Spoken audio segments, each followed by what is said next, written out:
Mi gente querida, gracias por acompañarnos a otro episodio de nuestro podcast de Política Salvaje 100 años de luchas por el poder. Estamos actualmente terminando esta temporada. Tendremos otra y tendremos otra más después de esa, pero la de ahorita tendrá que terminar pronto. Para los despistados, para quien no estuvo aquí hace 2 semanas cuando sacamos el capítulo anterior, contamos un poco cómo se fueron formando desde adentro las candidaturas a la presidencia para las elecciones de este 2024. Contamos cómo fue que Claudia Sheinbaum se volvió la candidata de la 4T, de Morena, PT y el Partido Verde, cómo Xóchitl Gálvez se volvió candidata de la oposición, el PRI, PAN y PRD, y cómo un hasta entonces desconocido llamado Jorge Álvarez Maínez se volvió candidato de Movimiento Ciudadano. Ahora, contamos en el capítulo anterior más o menos cómo se desarrollaron las campañas y cómo fueron estas broncas y conflictos bastante suaves internos para lograr las candidaturas presidenciales. Y hoy lo que vamos a hacer es contar la post-elección. Vamos a revisar números, vamos a revisar resultados y vamos a hacer un par de reflexiones. Espero que nos acompañen aquí, que comenten, que nos hagan llegar sus reflexiones propias y sus comentarios. Critíquenme, critíquennos en cualquier cosa que crean que nos equivocamos. Entremos entonces al día de la elección. Después de las 6 de la tarde, cuando cerraron las casillas y empezaron a salir los primeros resultados muy preliminares, estamos en ese domingo a las 6 de la tarde todavía, el PRI, PAN y PRD lo que esperaba en realidad era haber logrado dar la sorpresa en alguna gubernatura. Pensaban que posiblemente podrían ganar la gubernatura de Puebla, por ejemplo. Puebla es un estado con mucha tradición priista y en tiempos un poco más recientes panista también, que tal vez podrían ganar las elecciones en Veracruz después de que durante toda la campaña a la candidata de Morena a gobernadora de Veracruz le estuvieron saliendo acusaciones de corrupción. Pensaban que conservarían Yucatán, un estado que gobernaba el PAN y que en algunos sentidos, al menos en el de la seguridad, era un estado a todas luces bien gobernado. Pensaban que su candidato para la Ciudad de México había ido creciendo y tal vez podía dar la sorpresa. Eso en términos de gubernaturas. La siguiente pelea que les importaba era la Cámara de Diputados y la de Senadores. Ellos, ahorita vamos a platicar un poco más de qué significa una mayoría suficiente ahí, pero la oposición lo que estaba buscando era que Morena no lograra la mayoría calificada en la Cámara de Diputados y en la de Senadores, o en la de Senadores. La mayoría calificada es 2/3 de cualquiera de esas dos cámaras.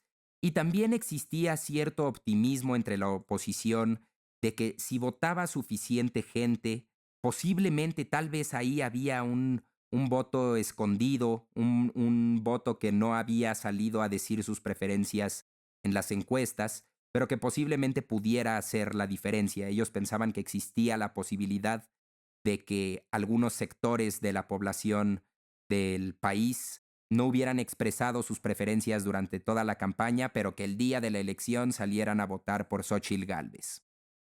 Lo que esperaba la 4T, lo que esperaba Morena, bueno, durante toda la campaña la 4T estuvo impulsando esta narrativa, esta idea de el Plan C. El Plan C lo que significaba era ganar la presidencia por amplio margen, pero también lograr la mayoría calificada, estos 2/3, en la Cámara de Diputados y en la Cámara de Senadores, para que en caso de ganar la presidencia, la siguiente presidenta, que en este escenario sería Claudia Sheinbaum, lograra impulsar las reformas que quería impulsar, las reformas que quiso impulsar López Obrador y que no pasaron, a través de estas dos cámaras, contando con esa mayoría. Entonces, la 4T buscaba ganar absolutamente todo y de forma avasallante.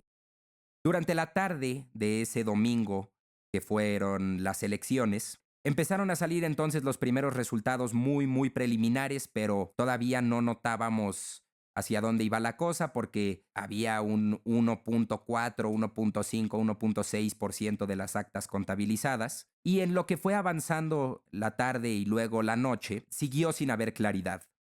El INE tenía que salir a decir a eso de las 10 de la noche cuáles eran los resultados preliminares, que si bien no eran finales, sí eran muy exactos.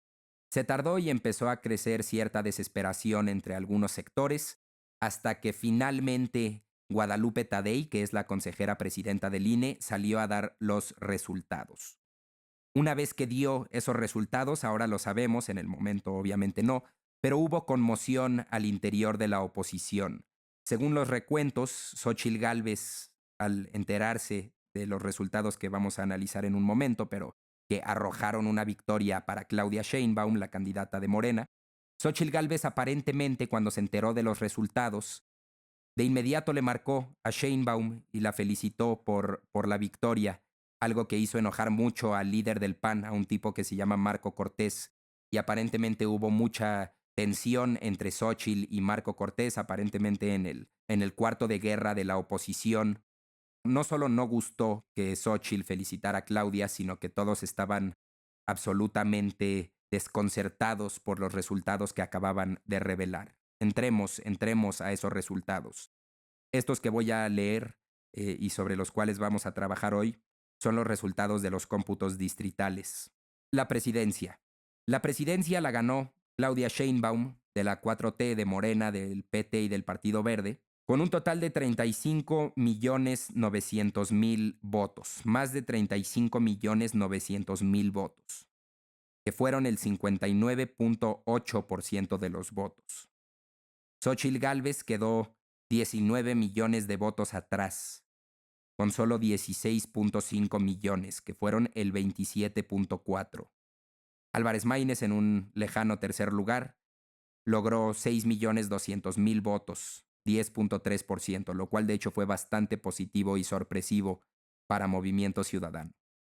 Claudia Sheinbaum 59.8, Xóchitl Gálvez 27.5 y Jorge Álvarez Maínez 10.3. Eso significa que Sheinbaum ganó la presidencia por 32% de los votos, por 19 millones. Para ponerlo en contraste, López Obrador ganó en 2018 con el 53% de los votos, que fueron 30 millones, o sea, 6% menos que Claudia y 5.5 millones de votos menos que Claudia Sheinbaum logró AMLO en 2018. La victoria de Sheinbaum fue histórica en todos los sentidos por la magnitud. Sheinbaum tuvo más votos que Enrique Peña Nieto y Felipe Calderón sumados, más del doble de lo que tuvo Vicente Fox en el 2000, más del doble de lo que tuvo Ernesto Zedillo. Sheinbaum se volvió la candidata más votada en la historia de México. Nadie nunca había tenido tantos votos en total como ella. Además, desde que en México existe una especie de autoridad electoral ciudadana, nadie nunca había logrado un porcentaje tan alto. El último que tuvo más de los 59.8% de Claudia fue Miguel de la Madrid en 1982, cuando no existía el INE, cuando básicamente no había oposición y cuando las elecciones las controlaba un organismo que pertenecía a la Secretaría de Gobernación. En todos los sentidos, la victoria de Claudia fue la mayor y por mucho en las últimas 1, 2, 3, 4, 5, 6 elecciones en México, y las que fueron antes de eso pues arrojan números bastante poco confiables. Otra cosa que hay que considerar es que el PRI y el PAN en 2024 fueron aliados, pero perdieron por más margen estas elecciones que las elecciones de hace 6 años, cuando fueron separados. Al PRI y al PAN pareciera, al menos en términos de números, que no les convino ir en alianza. Ahora, las gubernaturas. Se peleaban 9 gubernaturas. La oposición de esas 9, el PRI, PAN y PRD, ganó una. Guanajuato. Guanajuato es uno de los 2 estados más panistas de México, junto con Aguascalientes. En Guanajuato la oposición ganó por 10%, con el 51% de los votos. Otra gubernatura, Jalisco, un estado particularmente importante, esa fue la única que ganó Movimiento Ciudadano. Ganó con 43% de los votos 5% más que el segundo lugar, la candidata de Morena. Hasta la fecha, al menos hasta ahorita que estamos grabando este episodio, la candidata de Morena insiste en que le hicieron fraude y no acepta los resultados de la elección. Fuera de esas dos, todas las demás las ganó Morena. Y algunas por números ridículos. En Chiapas, el candidato de Morena a gobernador recibió el 79.3% de los votos, es decir, 67% de votos más que el segundo lugar. En Tabasco, el candidato de Morena recibió 80.5% de los votos, o sea, 74% más que el segundo lugar. Puebla lo ganaron por amplio margen, Morelos lo ganaron por amplio margen, aunque también ahí hay acusaciones de fraude electoral. Veracruz lo ganaron por 17 puntos, la Ciudad de México por 13. Y uno que nadie se esperaba, Yucatán. El PAN gobernaba Yucatán. Bueno, gobierna actualmente y gobernará hasta finales de este año, pero después el gobernador será de Morena. El candidato que ganó, un individuo que se llama Huacho Díaz Mena, de Morena, estuvo décadas en el PAN, se pasó a Morena y le terminó arrebatando esa gubernatura al PAN. Y creo que eso hay que decirlo para absolutamente todos los candidatos que ganaron de Morena. Por más que ganaron por márgenes totalmente amplios y convincentes, la enorme mayoría de ellos son políticos que vienen de otros partidos y que se formaron en otras filas. Otra vez, repitiendo, de las 9 gubernaturas que se peleaban, Morena ganó 7 y en Tabasco y Chiapas ganó por más del 65% de los votos. La Ciudad de México se quedó en manos de Morena, Puebla se quedó en manos de Morena, Morelos, Veracruz, y la oposición solo logró conservar, y no por mucho, a Guanajuato, que ya era su bastión y que si lo perdía, si el PAN perdía en Guanajuato, habría sido un indicio de una crisis probablemente de otro nivel. Ahora, lo siguiente, el Congreso. Habíamos dicho que la oposición buscaba que Morena no lograra los 2/3 en la Cámara de Diputados y 2/3 en la Cámara de Senadores, pero Morena obviamente buscaba lograr eso y más. Ahora, hay que pausar muy rápido y ver por qué. Para que en México cambie una ley, es necesario que la mitad del Congreso más uno, la mitad de la Cámara de Diputados más uno y la mitad de la Cámara de Senadores más uno voten a favor de cambiar esa ley. Pero para cambiar la Constitución se necesitan más votos. Se necesitan 2/3 de la Cámara de Diputados y se necesitan 2/3 de la Cámara de Senadores. A esos 2/3 se les conoce como mayoría calificada. También se necesita que 17 congresos estatales voten a favor de ese cambio constitucional, pero bueno, ese es otro tema.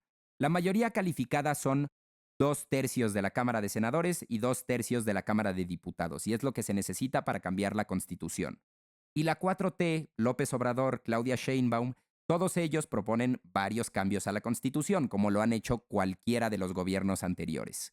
Entonces, Morena y aliados buscaban lograr 2/3 en la Cámara de Diputados y 2/3 en la Cámara de Senadores. Aquí junto a mí está mi querida hermana, que es una excelente matemática y que me va a decir cuántos son 2/3 de la Cámara de Diputados si hay 500 diputados. 334. 334 diputados necesitaba Morena para hacer un cambio a la Constitución. Bueno, para lograr su mayoría calificada.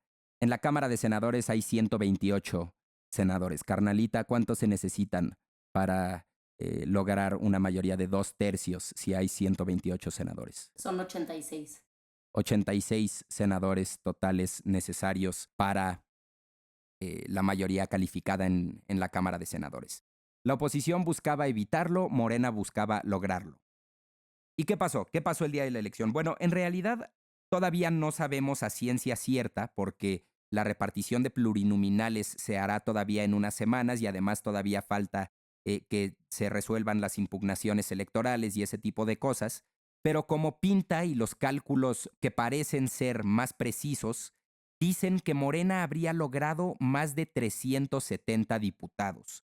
O sea, lograron mucho más de los 2/3 que necesitaban en la Cámara de Diputados para lograr la mayoría calificada y poder impulsar cambios a la Constitución.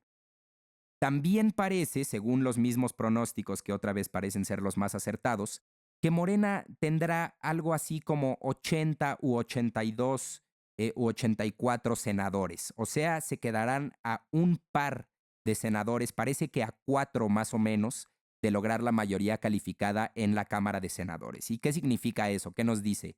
Bueno, durante los próximos 6 años, y esto se los puedo firmar ahorita mismo si es que sí quedan así los resultados en diputados y senadores, durante los próximos 6 años, la batalla más caliente en términos políticos se dará en la Cámara de Senadores. Morena pasará 6 años buscando convencer a 4 senadores de votar a favor de ellos y la oposición pasará 6 años cuidando absolutamente todos los flancos para que ningún senador suyo se les escape.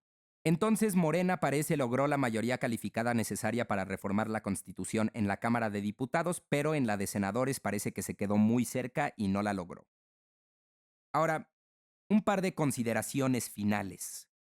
Esto que acabamos de revisar, los números en la presidencia, los números en gubernaturas, estos 370 diputados que se estima que van a tener más o menos, son resultados totalmente avasalladores. Fue una aplanadora eso y no hay forma de describirlo de otra manera. La 4T en estas pasadas elecciones, yo creo, esto a título personal, logró algo que ni siquiera pensaba que iba a poder lograr. Yo creo que ellos no dimensionaban que iban a poder recibir tantos votos. Creo que el principal factor definitivamente fue la figura de López Obrador, que sigue siendo el político más querido y más aplaudido mínimo en los últimos 50 años en la historia de México. Tal vez también es el más odiado de los últimos 50 años por otros sectores de la población, pero el resultado electoral estuvo totalmente cargado de un lado y en realidad no hay otra forma de verlo.